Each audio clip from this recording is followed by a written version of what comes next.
ओम त्रिदेवीभ्यो नमः। त्रिशक्ति हीलिंग में आपका पुनः स्वागत है। यहाँ पर हम आध्यात्म से जुड़े हुए कई विषयों पर चर्चा करते हैं ताकि आप इनको अपने जीवन में, आधुनिक संसार में, आधुनिक भौतिकी जीवन में आप इनका प्रयोग कर सकें और आप उन्नति कर सकें। हमने एक चर्चा शुरू करी थी भाग्य के बारे में। आशा करता हूं कि आपने भाग्य के बारे में पहली चर्चा देखी होगी। मैंने उसमें आपसे ये याचना करी थी कि आप अपने जीवन के बारे में थोड़ा सा विचार करें, किस प्रकार से आपके जीवन का आरंभ, उसकी परिस्थितियां, उसमें आपको लोग मिले, निमित्त मिले, किस प्रकार की क्षमता और संदर्भ आप जुटा पाए हैं, किस प्रकार से समय का प्रभाव रहा है आपके जीवन में, ये सभी कुछ अगर आपने ये नहीं किया है तो आप कीजिएगा। इससे आपको अपने जीवन को और अपने भाग्य को समझने में काफ़ी मदद मिलेगी। अब हम अगली चर्चा करते हैं और इस बार हम बात करेंगे कि किस प्रकार ऋषि मुनियों ने, किस प्रकार विद्वानों ने हमें ये समझाने की कोशिश की है कि हमारे भाग्य की रचना या जिस भाग्य को हम लेके आते हैं और जिस भाग्य को हम भोगते हैं या जिस प्रकार का हम भाग्य अपने लिए निर्मित करते हैं, वो कैसे बनता है।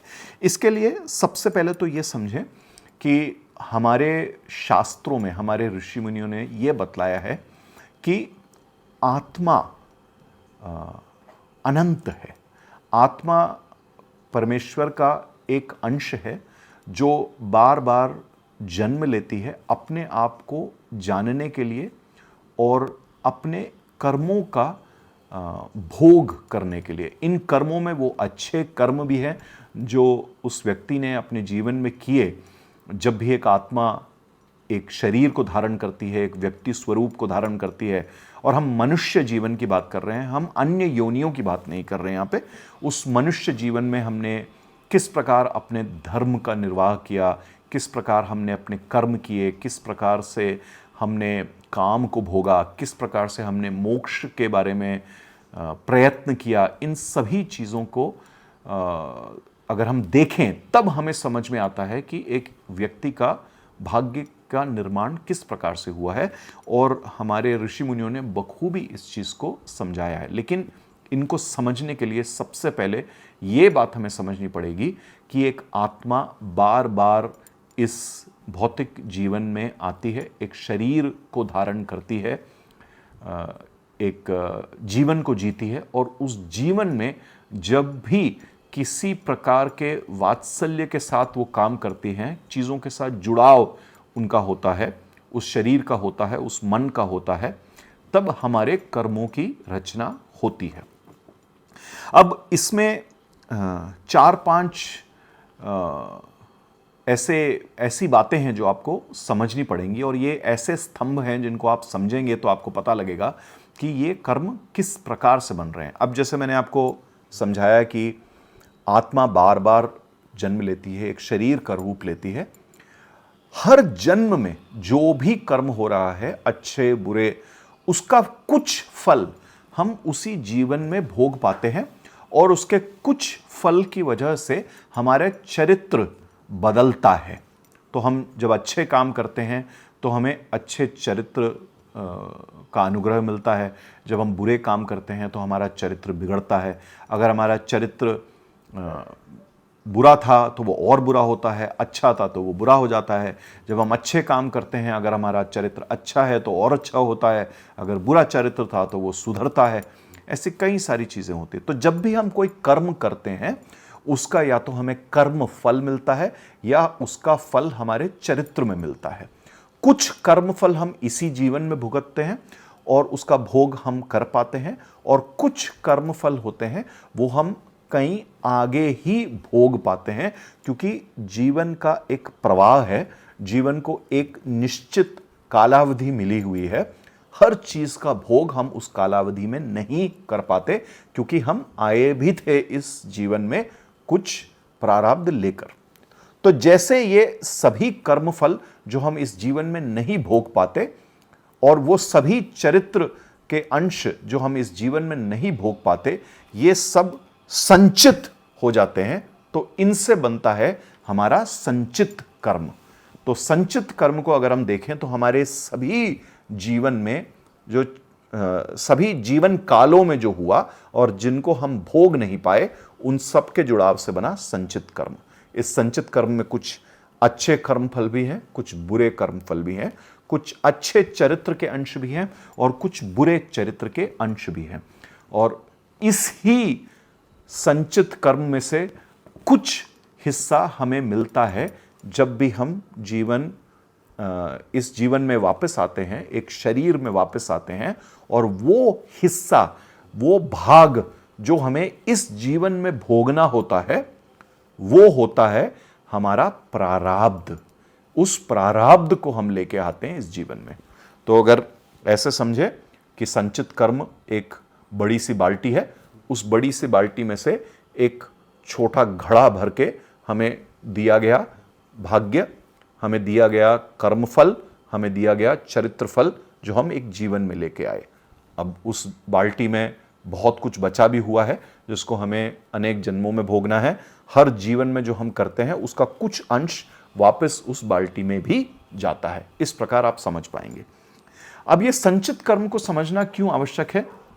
अब आप ये समझिए कि जैसे कोई इंसान किसी बहुत ही अच्छे परिवार में उसकी पैदाइश होती है, लेकिन उसकी कोई खूबी, कोई काबिलियत, कोई ऐसा विशेष गुण उसमें है ही नहीं, चाह कर भी वो कुछ नहीं कर सकता। सोचिए ये किस वजह से हुआ। अब ये जब बच्चा पैदा हुआ तब तो उसने कोई कर्म ऐसे किए नहीं, तो ऐसा बच्चा क्यों पैदा हुआ जिसका या तो मस्तिष्क नहीं चल रहा, या उसका शरीर नहीं चल रहा, या सब कुछ होते हुए भी वो अपने जीवन में कुछ भी नहीं कर पा रहा है, बहुत ही क्षीण सा एक जीवन है उसका। और ऐसा भी आप देख सकते हैं कि किसी बहुत ही साधारण परिवार में पैदा होने वाले किसी बच्चे में बचपन से ही, या जब वो थोड़ा बड़ा होने लगता है तो अनेक गुण दिखने लगते हैं। अभी उस बच्चे ने कुछ खास किया नहीं, फिर ये कहां से वो गुण आए उसके अंदर? ये सभी जो आ रहा है ये आपको पता लगेगा कि उसके संचित कर्मों की खासियत है, उसकी खूबी है।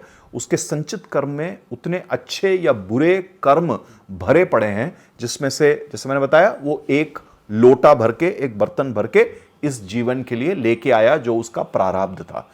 तो व्यक्ति का प्रारब्ध किस प्रकार का है ये आप उसके जीवन के आरंभ से, उसकी परिस्थितियों से, किस संदर्भ में वो पैदा हुआ, किस देश में, किस जगह में, किस प्रांत में,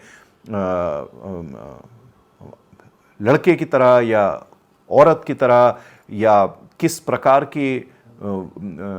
प्रकार की जीवनी है उसके पिता की, माता की, उसके आसपास कैसा वातावरण है, ये सभी बताएगा आपको कि किस प्रकार के प्रारब्ध वो इंसान लेके आया है। एक और तरीका है अपने जीवन के प्रारब्ध और अपने संचित कर्मों को समझने का। किसी अच्छे ज्योतिषाचार्य के पास अगर आप बैठेंगे तो वो आपकी कुंडली देखकर ये बता सकते हैं कि आपके भाग्य का मालिक, उसकी परिस्थिति क्या है, आपके 5वें घर से क्या देखा जा सकता है, आपके 8वें और 9वें घर से क्या देखा जा सकता है, आपके 10वें या 11वें घर से क्या देखा जा सकता है, केतु किस स्थान पे बैठा है और वो क्या दर्शा रहा है, या शनि कहाँ बैठे हैं वो क्या दर्शा रहे हैं, कौन से ग्रह प्रबल हैं, कौन से ग्रहों पर किसी प्रकार की दृष्टि है जिससे मिलने वाला फल भी नहीं मिल रहा। गुरु यानी कि बृहस्पति जो एक बहुत ही प्रबल ग्रह है हमारे कुंडली के लिए, और कोई 8 से 9 प्रकार के कारकत्व जो गुरु बृहस्पति यानी कि देवगुरु को मिले हुए हैं, वो कारकत्व या उनका प्रभाव कैसा होने वाला है हमारे जीवन में, ये सब एक अच्छे ज्योतिषाचार्य आपको बता पाएंगे। और ये भी बता पाएंगे कि किस प्रकार के आपके आचरण होने वाले हैं, किस प्रकार के आपके अंदर विचार, विकार और चरित्र आपका होने वाला है। ये सब एक अच्छे ज्योतिषाचार्य आपको बताने वाले हैं, बता सकते हैं। तो समझिएगा इस चीज को, क्योंकि अगर आप अपने संचित कर्मों का कुछ अंश समझ पाएं और आप अपने प्रारब्ध को पूरी तरह से समझ पाएं, तो आपको यह पता लगेगा कि जीवन के किस भाव में आपको प्रयत्न की जरूरत है, जीवन के किस भाव में आपको अभाव ही सहना है, या जीवन के किस भाव में आपको किसी भी प्रयत्न को करने की जरूरत नहीं है, आपके पास हमेशा भरमार रहेगी उस चीज़ की, या कौन सी ऐसी चीज़ है जिसको करने से आपको बचना चाहिए, या क्या ऐसी चीज़ है जो आपको अवश्य ही करना चाहिए। ये सभी चीज़ें आप समझें ताकि आपके प्रारब्ध को आप पूरी तरह से इस जीवन में जी पाएं। तो ये दो चीज़ें अगर आप समझते हैं, आपका संचित कर्म का कुछ हिस्सा जो आप समझ सकते हैं, और जो आपका प्रारब्ध का हिस्सा है जो इस जीवन में आप लेके आए हैं, आप अपने भाग्य को कई हद तक आप समझ पाएंगे उसको। आपको यह भी समझना जरूरी है कि आपका भाग्य आपके कर्मों से भी बन रहा है इस जीवन में, जैसे मैंने आपको बताया। तो अब यह सोचिए कि आप बहुत अच्छा पढ़ सकते थे लेकिन आपने पढ़ाई पर ध्यान नहीं दिया, तो इससे क्या हो रहा है कि जो इस वक्त आपकी परिस्थिति है, आपके पास एक अच्छा विद्यालय है या एक अच्छे कॉलेज में आप जा रहे हैं, या आपके पास सभी संसाधन हैं लेकिन आप पढ़ाई पर ध्यान नहीं दे रहे हैं, तो आपका प्रारब्ध तो आपको लेके आ गया एक बहुत अच्छी जगह पर, लेकिन आपने अपने चरित्र की वजह से उस क्रियामान कर्म यानी कि जो उस वक्त आपके जीवन में घट रहा है, अच्छा विद्यालय, अच्छा अध्यापक, सब कुछ होते हुए भी आप पुरुषार्थ नहीं कर पा रहे हैं। इससे क्या होगा कि आपका आगामी कर्म बिगड़ेगा और आपके संचित कर्म में भी एक अच्छे या बुरे तरीके की वृद्धि होगी उस पुरुषार्थ से। तो अब अगली चीज ये समझिए कि जब भी हमारे जीवन में कुछ हो रहा है उसको हम क्रियामान कर्म कहते हैं। उस क्रियामान कर्म में आप जिस प्रकार का पुरुषार्थ करते हैं और उसके वजह से जो बदलाव होता है वो आपका आगामी कर्म बताता है या निश्चित करता है। अब इसमें यह समझें कि क्या सब कुछ हमारी स्वतंत्र इच्छा से या स्वेच्छा से हो सकता है? नहीं, आवश्यक नहीं है। अगर आप एक अच्छे ज्योतिषाचार्य के पास बैठेंगे तो वो आपको बताएंगे कि क्या आपके दृढ़ कर्म है, वो चीजें जो आप बिल्कुल नहीं बदल सकते। जैसे अगर आप पैदा हुए ही हैं एक निम्न श्रेणी के परिवार में और आपको कोई संसाधन नहीं मिलने, या आप पैदा हुए एक उच्च श्रेणी के परिवार में लेकिन आपके मस्तिष्क में इतनी प्रबलता है ही नहीं, या जैसे आपके चौथे घर को देख के हम ये कहें कि आपका स्कूल वगैरह की पढ़ाई है, या आपके पांचवें घर को देख के ये दिखाएं कि जो आपका एडवांस स्टडी है जिसको हम मास्टर्स वगैरह कहते हैं उसमें बल नहीं होने वाला, या आपका जो कर्म स्थान है, जो करियर है, या जो उसका फल मिलना है आपको, जो 11वां स्थान है, इन सब चीजों में बल नहीं है, या बल होते हुए भी आपका चरित्र अड़ेगा। तो ऐसे दृढ़ कर्म बहुत ही स्पष्टता से आपकी कुंडली में दिखते हैं। जब दृढ़ कर्म आपके सामने खड़े हों तो आप शायद ही कुछ कर पाए। हां, इसमें यह है ईश्वर की कृपा, एक गुरु की कृपा या किसी का अनुग्रह जरूर आपके जीवन को बदल सकता है, लेकिन ऐसा कम ही होता है कि दृढ़ कर्म से आप बच पाएं। बहुत सारे लोग जीवन में कोशिश करते हैं पूजा पाठ, विधियां, ये सब करने की, इन सब से ईश्वर नहीं प्रसन्न होते। ईश्वर प्रसन्न होते हैं अच्छे कर्मों से, भक्ति से, श्रद्धा से, सबरी से, समर्पण से। हां, आप मंत्र जाप, पूजा पाठ ये सब कर सकते हैं, तीर्थ ये सब कर सकते हैं, लेकिन अगर आपका कर्म योग और आपकी भक्ति योग सही प्रकार से नहीं हो रही तो आपको वो अनुग्रह कभी नहीं मिल सकता। पर थोड़ा आगे बढ़ते हैं। दृढ़ कर्म से कुछ जीवन में आपके अदृढ़ कर्म भी है। जैसे आपको बताया जाएगा कि एक अच्छे ज्योतिषाचार्य आपको बता सकते हैं कि कुछ चीजें हैं आपके जीवन में, वो अड़चने हैं, छोटी छोटी बाधाएं हैं, लेकिन अगर आप पुरुषार्थ करें, अगर आप सही मार्गदर्शन के हिसाब से चलें, अगर आप ये समझें कि किस प्रक्रिया, किस प्रणाली से आपको चलना है अपने जीवन में, तो आप अच्छा जीवन अपने लिए बना सकते हैं। जैसे अगर आपको बताया जाता है कि किसी एक प्रकार के भोजन को ग्रहण नहीं करना, अत्यधिक तला या ऐसी कुछ चीजों का ग्रहण नहीं करना, तो आप बीमारियों से बच सकते हैं। अगर आप ऐसा करते हैं और आप अच्छा जीवन जी पाते हैं, या आपको बताया जाता है कि आप योग करें, व्यायाम करें, प्राणायाम करें, या आपको बताया जाता है कि आप निरंतर एक मंत्र जाप करें और एक सात्विक जीवन जिए, और अगर आप ऐसा करते हैं और ये आपके और इसको करने से आपको अच्छे फल मिलते हैं, तो ये वो हिस्से हैं आपके जीवन के जहां पे आपके अदृढ़ कर्म थे और आप कुछ अच्छे मार्गदर्शन की वजह से यहां पर बच पाए। इसको भी आपको समझना है। तो जो हमारे दृढ़ कर्म है उसको शायद ही आप बदल सकें। कृपा ईश्वर की या गुरु की या अनुग्रह आपको जरूर बचा सकता है वहां पे, लेकिन इसके लिए आपको आपके चरित्र का निर्माण करना पड़ेगा।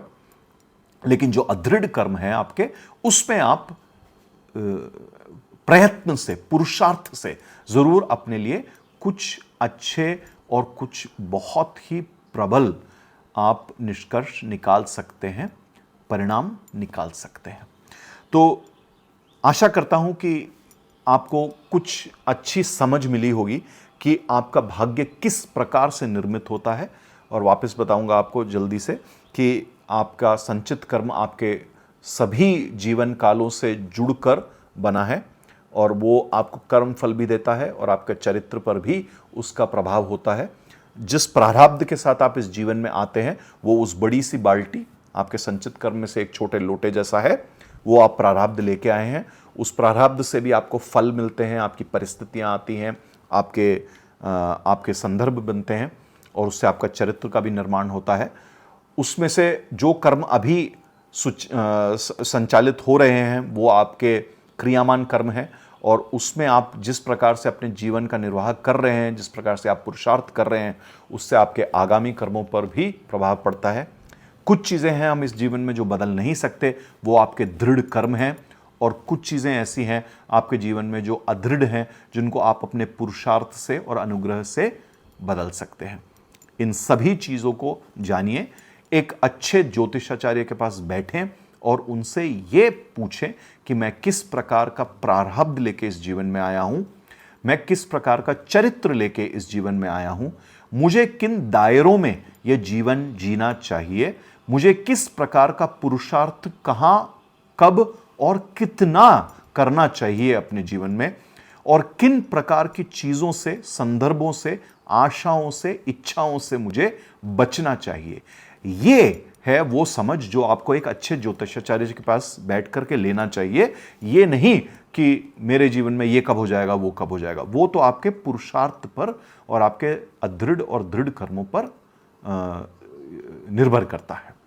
तो चेष्टा कीजिए और समझिए अपने जीवन को। वापस मैं यही कहूँगा जो मैंने आपको पहली वीडियो के अंत में कहा था कि बैठ के अपने जीवन को समझिए। और इस बार मैंने आपको एक और चीज़ बताई है, एक अच्छे ज्योतिषाचार्य के पास बैठ करके अपने कुंडली पर चर्चा कीजिए। और आशा करता हूँ कि आप ऐसा करेंगे, सीखेंगे, समझेंगे कि आपका चरित्र, आपका प्रारब्ध, आपके दायरे, आपकी चेष्टा क्या होनी चाहिए इस जीवन में। जल्द ही मिलूंगा मैं आपसे इस श्रृंखला की तीसरी वीडियो को लेकर के, जिसमें मैं आपसे बात करूंगा भाग्य और पुरुषार्थ, इसका एक सही संतुलन हम किस प्रकार रख सकते हैं अपने जीवन के लिए। तब तक के लिए अपनी वाणी को विराम दूंगा और जल्द ही मिलता हूं मैं आपसे। जय महाकाल, जय मां काली।